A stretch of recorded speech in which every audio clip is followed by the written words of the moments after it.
Hello friends, welcome back to the channel. आज की इस वीडियो में हम एक बहुत ही इंटरेस्टिंग कॉन्सेप्ट के बारे में पढ़ने वाले हैं, जो कि है वियर्ड नंबर। पहले हमने एक कॉन्सेप्ट पढ़ा था अगली नंबर, जिसका लिंक डिस्क्रिप्शन में है। अगर आपने वो वीडियो नहीं देखा है तो इस वीडियो के बाद जरूर देखिएगा। और अब बात करते हैं वियर्ड नंबर की।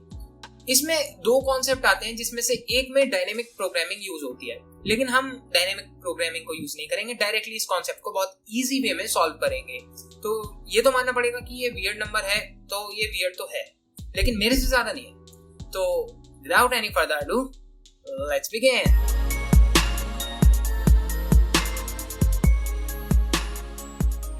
Alright, welcome back. तो आज हम पढ़ते हैं वियर्ड नंबर के बारे में। तो यहाँ पर क्वेश्चन है, write a program to accept a number and check whether it is weird number और not. So what is a weird number?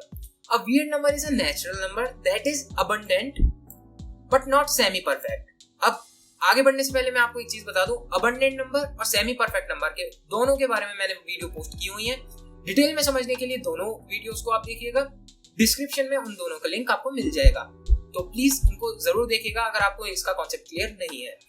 In other words, the sum of proper divisors, that is, divisors including 1 but not the number itself, of the number is greater than the number, but no subset of those divisors sum to the number itself. It means कि ये abundant की condition बता रहा है और semi perfect की condition बता रहा है। तो the sum of proper divisors of the number is greater than the number, ये तो abundant की कंडीशन हो गई, but no subset of those divisors sums to the number itself, ये सेमी परफेक्ट की कंडीशन हो गई। तो फर्स्ट फ्यू वियर्ड नंबर्स होते हैं 70, 836, 4030, 5830, 7192 एटसेट्रा। तो अब अबंडेंट नंबर के बारे में एक बार जल्दी से ब्रीफली हम पढ़ लेते हैं। Number n is said to be abundant number or excessive number if sum of all the proper divisors of the number is greater than the number itself। यानी एक नंबर है, उसके जो प्रॉपर डिवाइजर्स हैं उनका अगर सम करके अगर उस नंबर से ग्रेटर आता है, then it means the number is abundant number. And what is semi perfect number? Semi perfect number और a pseudo perfect number is a natural number n that is equal to the sum of all और sum of its proper divisors. यानी एक number जिसके proper divisors हैं उनका कुछ का सम करके या सारे का सम करके इक्वल टू दैट नंबर आता है, तो वो एक सेमी परफेक्ट नंबर है। और अगर ये सम ग्रेटर आता है नंबर से, तो वो एक अबंडेंट नंबर है। तो दोनों कंडीशन अब आपको क्लियर हो गई हैं। तो अब हमें क्या करना है कि अगर एक नंबर हमने इनपुट किया, वो अगर अबंडेंट नंबर तो है लेकिन सेमी परफेक्ट नहीं है, तो वो एक वियर्ड नंबर होगा, अदरवाइज वो एक वियर्ड नंबर नहीं होगा। तो ये सिंपल सा प्रोग्राम हमें बनाना है। तो अब हम इसका प्रोग्राम देख लेते हैं। तो ये रहा एक सिंपल सा प्रोग्राम। ये प्रोग्राम बहुत ही इजी है, थोड़ा सा लेंथी है, लेकिन मैं आपको बहुत ही इजी वे में आपको समझाऊंगा। तो यहाँ पर java.io पैकेज को इंपोर्ट किया, फिर java.util पैकेज को इंपोर्ट किया है, क्लास का नेम रखा है वियर्ड और फिर मेन मेथड को डिफाइन किया है। स्कैनर क्लास से हम इनपुट लेंगे और स्कैनर क्लास का ऑब्जेक्ट है n। अब देखो यहाँ पर पहले तो हमने मेन मेथड को डिफाइन कर रखा है, इसके बाद हम दो मेथड्स और बनाएंगे, जो कि होगा is abundant and is semi perfect. Is abundant में हम चेक करेंगे कि वो हमारा जो नंबर है वो अबंडेंट है या नहीं है, और इज सेमी परफेक्ट में हम लोग चेक करेंगे कि वो एक सेमी परफेक्ट है या नहीं है। तो यहाँ पर क्या है, n में हम नंबर को इनपुट कर लेंगे। सपोज 70 को हमने इनपुट कर लिया, क्योंकि 70 हमारा फर्स्ट वियर्ड नंबर होता है। अब यहाँ पर इनपुट किया 70 इनपुट हो गया। अब यहाँ पर हमने कंडीशन लगा दी इफ इज अबंडेंट, यानी ये वाला मेथड, और यहाँ पर जो भी n की वैल्यू है that is 70 equal true. It means is abundant अगर ट्रू रिटर्न करता है, इसका मतलब हुआ कि हमारा ये जो नंबर है ये अबंडेंट है। And is semi perfect and the same number जो हमने इनपुट किया है 70 इक्वल फॉल्स। इट मींस वो इस नंबर को, यानी इनपुट वाले नंबर को रिटर्न करता है फॉल्स, यानी हमारा ये जो नंबर हुआ ये सेमी परफेक्ट नहीं हुआ। तो हम प्रिंट कर देंगे it is a weird number और n की वैल्यू प्रिंट कर देंगे, अदरवाइज हम प्रिंट करेंगे it is not a weird number और n की वैल्यू प्रिंट कर देंगे। ये चीज इजी है। अब हम बात करते हैं इज अबंडेंट कैसे चेक करेंगे, यानी इज अबंडेंट में हमने क्या प्रोग्रामिंग की है। तो सबसे पहले मैं आपको एक चीज बता दूं कि ये जो प्रोग्राम है ये मुझे इंटरनेट पे कहीं पर भी नहीं मिला है, सेमी परफेक्ट वाला केस। ये डायनेमिक प्रोग्रामिंग के ही यूज से बना हुआ है, लेकिन मैंने ये प्रोग्राम बहुत ही इजी लॉजिक से बनाया है। तो आप इस वीडियो को एंड तक देखिएगा, आपका कॉन्सेप्ट क्लियर हो जाएगा और आप डायरेक्टली इस प्रोग्राम को बना पाएंगे। तो आगे बढ़ते हैं। तो यहाँ पर public static Boolean is abundant और यहाँ पर इंट x। अब x क्या है? यहाँ x एक वेरिएबल है जहाँ पे n की वैल्यू पास हो जाएगी। n की वैल्यू पास हो गई यहाँ पर, यानी ये वैल्यू x में n वाली आ जाएगी। तो जो हमने ऊपर इनपुट किया है, तो जो भी वैल्यू यहाँ पे पास होगी इन फंक्शंस में, वो इनके सिग्नेचर में जो वेरिएबल्स हैं उनमें वैल्यू कॉपी हो जाएगी। तो यहाँ पर हम n पास कर रहे हैं, तो x में यहाँ पर n की वैल्यू पास हो गई, दैट इज 70 पास हो गया। अब ये एक डिफरेंट वेरिएबल है, n की वैल्यू अगर चेंज होगी तो यहाँ पर वैल्यू चेंज होगी, लेकिन अगर x की वैल्यू चेंज होगी तो n की वैल्यू पे कोई फर्क नहीं पड़ेगा। तो x में अभी 70 आ गया, int sum equal to 0 और i हमारा लूप के लिए। अब i equals to 1, i is less than x, i plus plus। इसका मतलब है कि हम यहाँ पर फैक्टर्स को कैलकुलेट करेंगे इफ x mod i, यानी जो हमारा नंबर है वो, और जिस नंबर से हम डिवाइड कर रहे हैं, यानी i की वैल्यू 1 से लेके लेस देन हमारे ओरिजिनल नंबर तक चलेगी, इक्वल 0, यानी वो अगर एक फैक्टर है, प्रॉपर डिवाइजर है, तो हम सम में उसकी वैल्यू ऐड करते जाएंगे। अब जब ये फाइनल लूप चल जाएगा, सारे प्रॉपर डिवाइजर्स को हम ऐड कर देंगे, तो अगर वो सम जो है, सम की जो वैल्यू है, वो अगर हमारे ओरिजिनल नंबर यानी x की वैल्यू से ज्यादा आई, यानी 70 से ज्यादा आई, तो हम ट्रू रिटर्न कर देंगे, अदरवाइज फॉल्स रिटर्न कर देंगे। तो अगर ये रिटर्न ट्रू करता है तो हमारा नंबर अबंडेंट नंबर है, अदरवाइज नहीं है। अब हम मेन कॉन्सेप्ट पे आते हैं, जो कि है सेमी परफेक्ट। अब सेमी परफेक्ट का केस बहुत ही इंपॉर्टेंट है। इसको समझने के लिए आपको एक एग्जांपल देखना पड़ेगा। देखिए, सपोज हमारे पास एक नंबर है 12, तो इसके जो प्रॉपर फैक्टर्स हुए वो है 1, 2, 3, 4 एंड 6। यही एग्जांपल मैंने सेमी परफेक्ट की जो डेडिकेटेड वीडियो है उसमें भी मैंने यही चीज बोली थी। तो ये अगर हमारे फैक्टर्स हैं, प्रॉपर फैक्टर्स 12 के, तो अब हमें इनका कुछ कॉम्बिनेशन बनाने होंगे। 5 नंबर है, तो अब कितने हम कॉम्बिनेशन बना सकते हैं? तो कॉम्बिनेशन हम बनाएंगे 2 to the power n, where n is the number of proper factors। तो यहाँ पर total number of proper factors हैं 5, तो 2 raised to power 5 तो equals to 32, 2 raised to power 5 equals to 32, और -1 बिकॉज एक ब्लैंक सेट बनता है जिसको हम इग्नोर कर देते हैं, तो ये हो गया 31। तो 31 ऐसे कॉम्बिनेशन बनेंगे। तो उनमें से ऐसा कौन सा कॉम्बिनेशन होगा जो बताएगा कि ये ऐड करके ये 2 या 3 या जो भी नंबर है वो हमारा ओरिजिनल नंबर के इक्वल आ रहा है। तो उस केस में आपको क्या करना है, अब एक देखो एग्जांपल। सपोज ये आपकी एक एरे है, तो ये हमारी एक एरे है सपोज। तो अब आप एक चीज नोटिस करना कि अगर मैं एक वेरिएबल बनाता हूँ s equals to 0 वेरिएबल, तो यहाँ पर मैं पहले 1 को इसी में ऐड कर देता हूँ, 0 + 1। फिर मैं इसमें 2 को ऐड कर देता हूँ, एक कॉम्बिनेशन बन गया 1 2। फिर इसमें 3 को ही ऐड कर देता हूँ, 1 2 3 का कॉम्बिनेशन बन गया। फिर इसी में 4 को ऐड कर देता हूँ, 1 2 3 4 का कॉम्बिनेशन बन गया। फिर मैं इसमें 6 ऐड कर देता हूँ, तो ये कुछ कॉम्बिनेशन बने, लेकिन इससे रिजल्ट नहीं आया। तो ये कुछ 5 कॉम्बिनेशन बने आई थिंक। तो अब हमें और भी कॉम्बिनेशन देखने हैं, तो हर तरह के कितने कॉम्बिनेशन बना सकते हैं, इसका लॉजिक देखो क्या है। एक बार एक साइकिल कंप्लीट हो गई, हमारे कॉम्बिनेशन आ गए, सपोज नहीं हुआ नंबर, दूसरा कॉम्बिनेशन देखते हैं। अब ये दूसरा कॉम्बिनेशन है, इसमें हमने क्या किया, इसकी और इसकी वैल्यूज को स्वैप कर दिया। तो अब हमने ऐड कहां से किया, ऐड हमने यहां से किया, क्योंकि अगर हम ऊपर से ही करेंगे तो वही सेम यही वाले पैटर्न आ जाएगा या यही वाला कॉम्बिनेशन आ जाएंगे। अब हमने 1 + 3 किया, 1 + 3 + 4 किया, और 1 + 3 + 4 + 6 किया, अभी भी नहीं हुआ। और कॉम्बिनेशन बनाते, 1 के साथ की जितने कॉम्बिनेशन है सारे हमने बना दिए। वो कैसे बनाएंगे, ये हमारा थर्ड कॉम्बिनेशन बनेगा। अब हम यहाँ से चेक करेंगे, क्योंकि अगर हम यहीं से चेक करेंगे तो फिर वही ये वाला कॉम्बिनेशन आ जाता है। ये फर्स्ट है, ये सेकंड है, थर्ड कॉम्बिनेशन थर्ड पोजीशन से होगा, यानी यहाँ से इन 2 को ऐड करेंगे और फिर इन 3 को ऐड करेंगे, फिर भी नहीं बनता है। अगेन नेक्स्ट कॉम्बिनेशन देखते हैं। इस कॉम्बिनेशन में अब हम यहाँ से चेक करेंगे 1 + 6, क्योंकि अगर यहाँ से करेंगे यानी 4 से करेंगे तो यही सेम कॉम्बिनेशन आ जाएगा। तो अब हमारे पास कितने कॉम्बिनेशन हो गए, 4 ये थे, 3 ये थे, 2 ये थे और 1 ये रहा।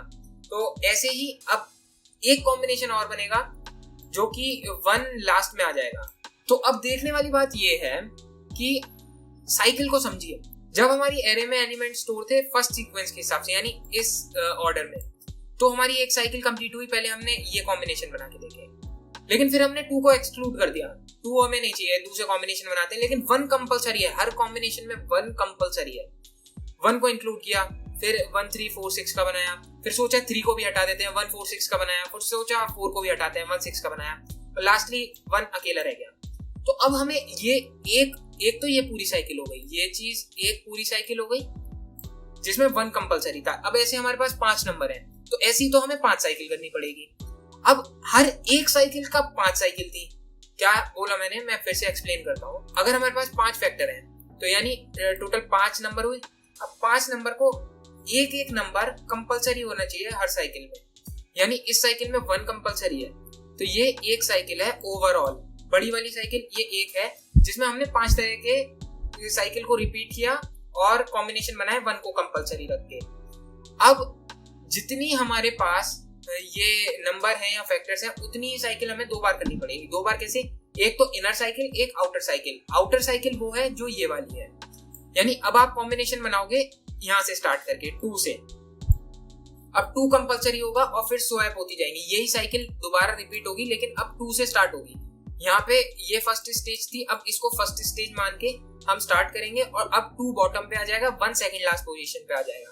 तो ये आई होप आपको समझ में आया होगा। और फिर ऐसी ही 5 साइकिल होंगी आउटर वाली। इनर साइकिल जिसमें 2 कंपलसरी है और आउटर साइकिल ऐसे 5 बार चलेगा। क्यों? क्योंकि एक बार 1 कंपलसरी था, फिर 2 के कॉम्बिनेशन बनाए, 3 के, 4 के और फिर 6 के, तो ये टोटल कॉम्बिनेशन बन गए। तो अब ये कैसे बनेंगे, अब इस चीज को हम लूप के हिसाब से समझते हैं।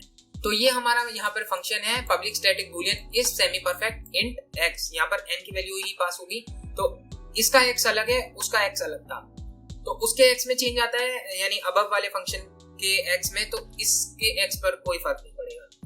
यहाँ पर कुछ वेरिएबल्स डिक्लेयर हैं जो कि इंटीजर टाइप के हैं, c, i, j, k, z, a equals to 0, s equals to 0, d equals to 0, temp। ये किस लिए है मैं आपको अभी आगे वीडियो में बताता हूँ। सबसे पहले हमें कैलकुलेट करना पड़ेगा नंबर ऑफ फैक्टर्स कितने हैं। सपोज यहाँ पे 5 फैक्टर्स आए थे 12 के केस में, तो हमने नंबर ऑफ कॉम्बिनेशन डिसाइड किए थे। तो यहाँ पर तो हमने कैलकुलेट कर लिया इस कोड से कि नंबर ऑफ फैक्टर्स कितने हैं। तो यहाँ पर अगर 12 का ही केस मान लेते हैं तो नंबर ऑफ फैक्टर्स कैलकुलेट हो जाएंगे सी में और आ जाएगा, सी की वैल्यू आ जाएगी सपोज 5 अगर 12 का केस था तो। अब जी में हमने क्या किया कि एक कैपेसिटी डिफाइन करनी पड़ेगी हमें एरे की, कि भाई हमें कितने कॉम्बिनेशन चाहिए, उतने ही तो एरे में स्टोर होंगे। तो उस केस में क्या किया हमने कि यहाँ पर 2 रेज़ टू पावर c कर दिया, that is number of combination हमें कितने चाहिए थे, तो 2 raise to power 5 that is 32 कर देते हैं, -1 की कोई जरूरत ऐसी है नहीं। अब यहाँ पर एरे डिक्लेयर कर दी जिसमें हमारी मैक्सिमम कैपेसिटी है नंबर ऑफ टोटल कॉम्बिनेशन की। ओके, यहाँ तक आपको समझ में आ गया होगा, नहीं आया तो कमेंट करके आप पूछ सकते हैं जो भी आपका डाउट है। अब इस लूप में हमने क्या किया कि एरे में वो प्रॉपर फैक्टर स्टोर करने हैं। ये हमारी एरे थी जो इसमें हमने कुछ फैक्टर स्टोर किए थे, वो हम इस लूप की हेल्प से करेंगे। तो जो जो फैक्टर आएगा वो ए की पोजीशन पे स्टोर होता जाएगा और आई वाला जो हमारा प्रॉपर फैक्टर होगा और ए की वैल्यू 0 से ऑलरेडी इनिशियलाइज्ड है। ओके, अब ये चीज यहाँ पर स्टोर हो गई, ये हमने प्रॉपर फैक्टर्स एरे में भी स्टोर कर दिए। अब ये हमारे टोटल 3 लूप्स का हमें यूज करना पड़ेगा, जो हमें इनर साइकिल आउटर साइकिल करनी पड़ेगी। सबसे पहले बात करते हैं आउटर लूप की। इस लूप की हेल्प से हम सारे कॉम्बिनेशन बनाएंगे। तो i equals to 0, i is less than c, i plus plus। c का मतलब है number of factors, number of proper factors. तो for j equals to 0, j is less than c, j plus plus। ये भी condition है। तो यहाँ पर अगर 5 फैक्टर्स हैं तो ये लूप 5 टाइम्स चलेगा, ये लूप 5 टाइम्स चलेगा और ये k equals to j, j से इनिशियलाइज्ड है, k is less than c, k plus plus। ये इनर लूप है, ये हमारी इनर साइकिल करेगा। तो s equals to s plus ark, s को हमने 0 से ऊपर इनिशियलाइज कर रखा है। तो अब एक एरे है ये, यहाँ पर ये फैक्टर स्टोर्ड है। तो k की वैल्यू जब पहले j की वैल्यू 0 ही होगी तो k 0 से स्टार्ट होगा और लेस देन c तक चलेगा, यानी लेस देन 5 तक चलेगा, 5 फैक्टर्स है। तो यहाँ पर s plus ark में क्या होगा, ये पहले ये वैल्यू ऐड होगी, फिर ये होगी, फिर इसमें ये ऐड हो जाएगी, फिर ये होगी और फिर ये होगी। ये कॉम्बिनेशन बन गया। अगर यहाँ पर कहीं पे भी किसी भी स्टेप पे अगर हमारा नंबर ओरिजिनल नंबर के इक्वल आता है तो हम यहाँ पर d की वैल्यू 1 कर देंगे जो ऊपर 0 से इनिशियलाइज की है और सारे लूप्स को ब्रेक कर देंगे। यहाँ से ये ब्रेक होगा इनर फॉर लूप से बाहर, फिर j वाले लूप से भी बाहर और फिर यहाँ आउटर i वाले लूप से भी बाहर और फिर यहाँ पर हम ट्रू रिटर्न कर देंगे। अदरवाइज लूप कंटिन्यू होगा। तो कंटिन्यू कैसे होगा, सपोज एक कॉम्बिनेशन में हमें नहीं मिला, मतलब एक साइकिल में हमें नहीं मिला इनर साइकिल में, अब हमें वैल्यूज को स्वैप करना होगा। वो कैसे करेंगे, एक बार ये लूप कंप्लीट हो गया, इसने ऐड कर दिया, कॉम्बिनेशन बना दिया, जे के लूप में हम स्वैपिंग करेंगे। तो स्वैपिंग होगी टेम्प में, ये स्टार्टिंग में ये वाली वैल्यू आ गई, इस वाली जगह पे ये वाली वैल्यू आ जाएगी मतलब इन दोनों में स्वैपिंग हो जाएगी। डिटेल में समझने के लिए आप सेमी परफेक्ट नंबर की वीडियो जरूर देखिए, आपको और अच्छे से क्लियर हो जाएगा उसमें। इसमें ज्यादा डिटेल में मैं बात नहीं करूंगा क्योंकि वीडियो लेंथी हो जाएगी। तो यहाँ से स्वैपिंग हो जाएगी। एस की वैल्यू अगेन हम 0 से इनिशियलाइज कर देंगे क्योंकि अब हमें डिफरेंट कॉम्बिनेशन बनाने पड़ेंगे। तो यहाँ पर तो 2 आ जाएगा। अगर 12 का केस है तो अब यहाँ पे हमारे बाकी 4 फैक्टर्स बचेंगे। अब हम इनका कॉम्बिनेशन बनाएंगे। तो इनका कॉम्बिनेशन कैसे बनेगा? जे का लूप की वैल्यू इंक्रीज होगी और 1 हो जाएगी और के का लूप 1 से लेके लेस देन 5 तक चलेगा। अब इनका कॉम्बिनेशन बनेगा। अगर नहीं आएगी तो फिर स्वैपिंग होगी। फिर मतलब ऐसे एक बार पूरी साइकिल कंप्लीट हो जाएगी और 1 लास्ट में आ जाएगा। और अगर हमें कुछ भी नहीं मिलता है तो फिर आई की वैल्यू इंक्रीज होगी, 0 से 1 हो जाएगी। अब क्या होगा? अब आप क्या करोगे? अब ये दोबारा स्टार्टिंग से, अब जो लास्ट आपका जो एरे आएगी ना, जिसमें 2 आपका सबसे टॉप पे होगा और जो टॉप पे 1 था वो लास्ट में पहुंच गया होगा। अब ये एरे कंसीडर होगी और सेम प्रोसेस कंटिन्यू होगी, सेम साइकिल रिपीट होगी, ऐड होगा, कॉम्बिनेशंस बनेंगे। और जहां पर भी एक कॉम्बिनेशन बन जाता है और जो भी कॉम्बिनेशन बना के प्रॉपर फैक्टर्स को ऐड करके हमारा अगर ओरिजिनल नंबर के इक्वल आ जाता है तो डी की वैल्यू 1 हो जाएगी, लूप ब्रेक हो जाएगा। फिर जे वाले लूप को भी हमें ब्रेक करना पड़ेगा और फिर हम आई वाले लूप को भी ब्रेक कर देंगे। ये सब ब्रेक करने के बाद यहाँ पर d इक्वल 1 हम चेक करेंगे। अगर ये है तो यहाँ पर हम रिटर्न ट्रू करेंगे और d इक्वल 1 का मतलब है वो एक सेमी परफेक्ट नंबर है। अदरवाइज हम रिटर्न कर देंगे फॉल्स। तो यहाँ पे फॉल्स रिटर्न हो जाएगा अगर हमारा नंबर सेमी परफेक्ट नहीं है।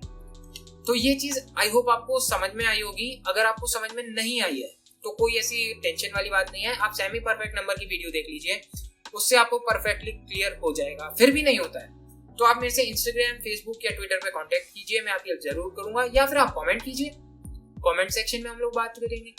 अब यहाँ पर क्या होता है, यहाँ पे इस सेमी परफेक्ट नंबर ये जो मेथड है क्लोज हो जाता है और यहाँ पर हमारी क्लास क्लोज हो जाती है क्योंकि मेन मेथड तो ऑलरेडी क्लोज था। तो अब हम दोबारा एक बार ऊपर चलते हैं और यहाँ हम चेक कर लेते हैं। अगर नंबर 70 था तो 70 एक अबंडेंट नंबर होता है, ये ट्रू रिटर्न कर देगा। और सेमी परफेक्ट नहीं था तो ये सेमी परफेक्ट नहीं होता है तो ये फॉल्स रिटर्न कर देगा और यहाँ पर it is weird number print हो जाएगा। और अगर इन दोनों में से कोई भी कंडीशन होती है कि वो अबंडेंट होता है और सेमी परफेक्ट भी होता है, तो अबंडेंट नहीं होता है, सेमी परफेक्ट होता है, तो और ऐसी कंडीशन अगर कुछ भी यहाँ पर इस कंडीशन को छोड़ के कोई भी कंडीशन आती है, अबंडेंट होता है और सेमी परफेक्ट नहीं होता है, इस कंडीशन को छोड़ के कोई भी कंडीशन आती है तो it is not a weird number यहाँ पर प्रिंट कर देगा। सो आई होप आपको ये वीडियो पसंद आई होगी। पसंद आई है तो वीडियो को लाइक कीजिए, चैनल को सब्सक्राइब नहीं किया चैनल को सब्सक्राइब कीजिए। डाउट है तो आइए कमेंट सेक्शन में बात करते हैं या इंस्टाग्राम पे बात करते हैं, क्या हो गया। और अब हम क्या करते हैं, इस प्रोग्राम को रन करके देख लेते हैं। तो यहाँ पर नंबर को इनपुट कर लेते हैं 70, तो 70 is a weird number. Next number input करते हैं 836, it is also a weird number. 65, it is not a weird number. तो 65 वियर्ड नहीं है, 70 वियर्ड है, 836 वियर्ड है। तो ये कुछ ऐसा था। सो आई होप आपको ये वीडियो पसंद आई होगी। वीडियो पसंद आई है वीडियो को लाइक कर दीजिए, चैनल को सब्सक्राइब नहीं किया है चैनल को सब्सक्राइब भी कर दीजिए। और कोई भी डाउट है तो आओ कमेंट सेक्शन में बात करते हैं या इंस्टाग्राम पे बात करते हैं। और अगर आपको इस प्रोग्राम का सोर्स कोड चाहिए तो मेरी वेबसाइट है bluejaycode.blogspot.com, उस पर विजिट कीजिए, आपको वहाँ पर सोर्स कोड मिल जाएगा। अगर आपके फ्रेंड्स को भी जावा समझने में प्रॉब्लम हो रही है या उनको भी ये कॉन्सेप्ट क्लियर नहीं है तो उनके साथ ये वीडियो को आप शेयर कीजिएगा ताकि उनकी हेल्प हो जाए और उनको भी सीखने को मिले। So that's all in this video and I will catch you in the next video. Till next time, take care and bye bye.